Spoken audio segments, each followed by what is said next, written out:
Israel diz ter atingido mais de 1.300 alvos do Hezbollah só nessa segunda-feira. O número de vítimas subiu o dia todo e a última atualização fala em quase 500 mortos. Pelo menos 1.600 pessoas ficaram feridas nos bombardeios. As últimas informações com o nosso editor de internacional, Marcelo Favalli.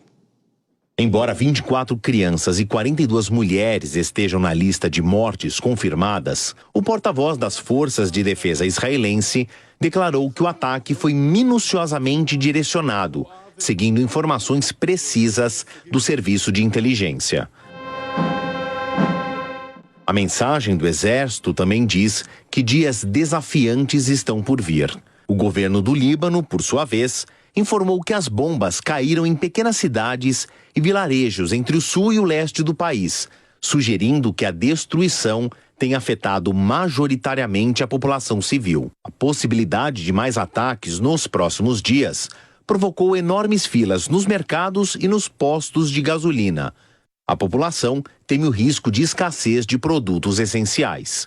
Em um segundo pronunciamento, o ministro da Defesa revelou que os mísseis israelenses eliminaram milhares de foguetes e munição do Hezbollah. Yoav Gallant garantiu que unidades inteiras foram tiradas de combate e classificou os últimos dias como os mais difíceis para o Hezbollah desde a fundação do grupo em 1985. Os Estados Unidos disseram que irão enviar mais tropas ao Oriente Médio, caso a escalada da guerra ameace a segurança de Israel. O Pentágono citou razões estratégicas para não revelar a quantidade de militares que pretende deslocar até a região. Recentemente, o Departamento de Defesa retirou o porta-aviões USS Theodore Roosevelt, que estava ancorado no litoral israelense, caso o governo de Benjamin Netanyahu precisasse de apoio. Bom, Marcelo Favalli, bem-vindo mais uma vez, boa noite. A imprensa internacional falando que é o pior ataque que o Líbano sofreu, pelo menos desde 2006, e ao que tudo indica, essa guerra vai fazer aniversário com um clima ainda mais tenso, não é isso?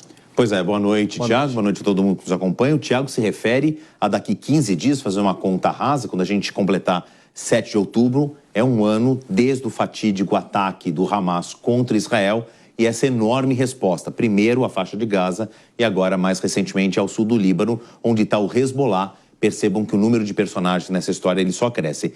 E por isso a gente tem que olhar não só o micro que aconteceu no Líbano, mas a gente tem que olhar o macro, toda a região. Começo aqui para a gente voltar nessa guerra aí que está, infelizmente, para completar um ano, na faixa de Gaza. Porque eu transformei num gráfico aqui, num mapa, dados que foram divulgados recentemente pelas Nações Unidas.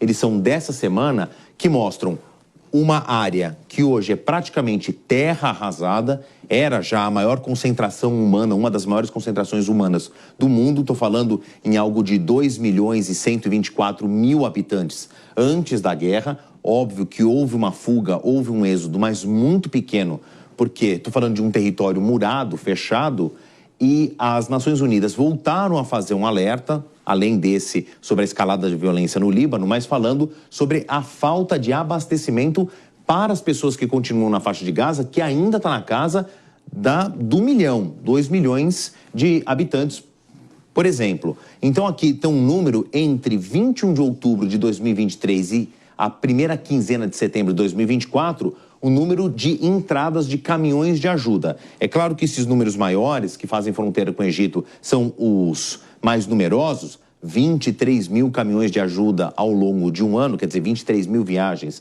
Só nesses pontos, 11.600, 3 mil, muito menos onde é a maior concentração da faixa de Gaza. E aqui os números em que essas passagens ficaram abertas durante um ano. Por exemplo, nessa região, 13 dias, 32 dias, 69 dias. É um alerta, parece bastantes dias e parecem muitas entradas de ajuda humanitária, mas não são, é um alerta da ONU. Agora vamos passar para o foco, aí o ponto focal da nossa discussão, que é o Líbano. Em amarelo, os bombardeios israelenses no dia 21, anteontem, e em vermelho até o dia de ontem. A gente não tem esses dados atualizados, isso deve chegar nas próximas horas pelo Exército de Israel, mas foram 1.300 ataques só nessa segunda-feira, então dia 23. Vou puxar um pouquinho mais para a gente entender a intensidade, como falava na reportagem, a parte sul e leste mais atingida, e o governo libanês insiste que esses pontos são de pequenas cidades, vilarejos já pobres no Líbano, e isso deve aumentar esse tipo de dificuldade das pessoas que moram aqui. Avançando, de novo, a gente tem que olhar cada vez mais na visão macro dessa região do mapa. Por quê? Teve uma confirmação de uma notícia que circulou ontem, uma confirmação nesta segunda-feira, que um grupo também supostamente apoiado pelo Irã, como é o Hezbollah, como é o Hamas, de origem xiita ou de orientação islâmica xiita, igual ao Hezbollah aqui do Líbano, que disparou do Iraque até a pequena cidade de Eilat, que fica bem ao sul de Israel, e é um ponto estratégico porque dá acesso a um braço de mar aqui que leva depois para o Mar Vermelho. Numa conta rasa aqui, nós estamos falando que um drone militar e mísseis viajaram pelo menos uns 600 quilômetros, atravessaram a Jordânia e caíram aqui. O que nos leva a crer que pode haver uma resposta, pode haver mais uma retaliação do exército israelense também para esse grupo, porque se vê uma nova frente de ataque. A coisa vai ampliando, né, Favalli?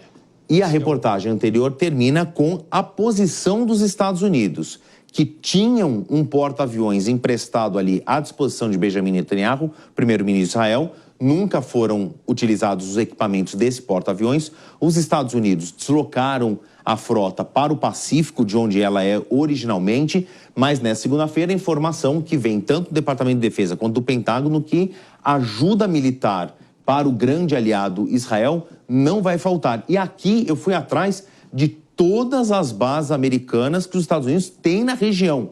São muitas, né? Aqui eu ainda mantive os pontos do Afeganistão. Houve a retirada das tropas americanas no Afeganistão, mas as estruturas ainda continuam. Mas tem tudo.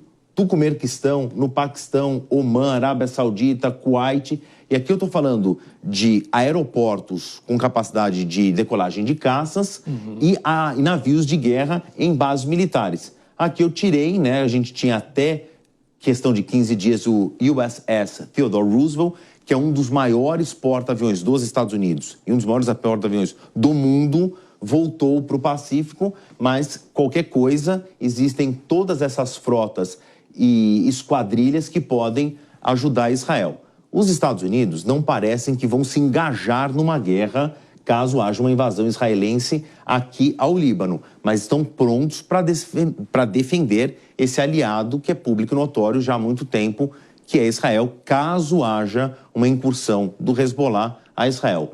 Muitos capítulos ainda nessa história. A questão é a seguinte, Favalli, Israel tem essa capacidade militar de atuar em várias frentes ou depende de outros países para isso? A gente pode voltar no tempo, porque há 50 anos, quando comemorava 50 anos no dia 7 de outubro do ano passado, né, é uma data coincidente, a tal Guerra dos 6 Dias, sim, quando Israel responde a diferentes frentes de ataque. Claro, estamos falando aí de meio século de diferença, mas o que eu quero ressaltar também é o seguinte, que sim, Israel tem uma enorme capacidade militar. Estou falando de quantidade, de munição, de treinamento, sofisticação, inteligência. Agora, a gente também tem que levar em consideração a situação de trincheira, do que os americanos chamam de boots on the ground. Como é que estão os soldados que estão enfrentando essa guerra? Há um ano, eles estão engajados nessa guerra, já existe um certo estresse, um certo cansaço, um certo desgaste, que agora pode ser uma brecha do Hezbollah, que não entrou naquela guerra com o Hamas, né? É um exército cansado contra outro que está pleno. Claro, as capacidades de Israel são ainda muito superiores ao Hezbollah, mas em título de comparação, o Hezbollah é muito maior que o Hamas.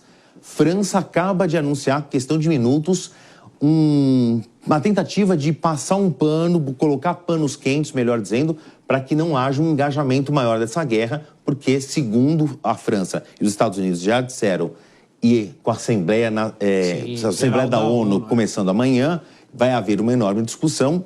Há um consenso de que uma guerra de maiores proporções, pode ser um desastre muito grande para essa região. Que eu queria te perguntar. Com o início da Assembleia da ONU amanhã, com inclusive o discurso do presidente Lula, né, que o presidente brasileiro é o que tradicionalmente abre os discursos, qual que deve ser a crítica que vão fazer a Israel? A impopularidade do que vem acontecendo, que a ONU critica muito o que vem acontecendo no Oriente Médio, né? O discurso do presidente Lula, muito provavelmente, está pronto. Como o Brasil lidera a COP do clima no ano que vem, sim, a tendência é que haja uma discussão mais voltada para o meio ambiente, que, aliás, é o tema proposto para a espinha dorsal das discussões, o tema proposto pelas Nações Unidas. Mas a gente tem que observar mais do que vai dizer o presidente Lula e depois o anfitrião, o Joe Biden, provavelmente o seu último grande discurso político antes do encerramento da sua carreira política. Talvez os Estados Unidos pendam um pouco para discutir sobre isso. Na sequência, no mesmo dia, tem a Turquia, que também está perto desse palco aqui. Só que Israel, a autoridade palestina que pode vir a falar, o Irã, estão para os próximos dias, ainda não tem o agendamento deles. Então, muito provavelmente, na Assembleia Geral da ONU, essa discussão fique mais para o final da semana. O Brasil talvez tenha uma posição mais preocupada com o meio ambiente, já os Estados Unidos pode sim tocar nesse assunto. Perfeito. Favale, bom trabalho, a gente continua acompanhando. Até já.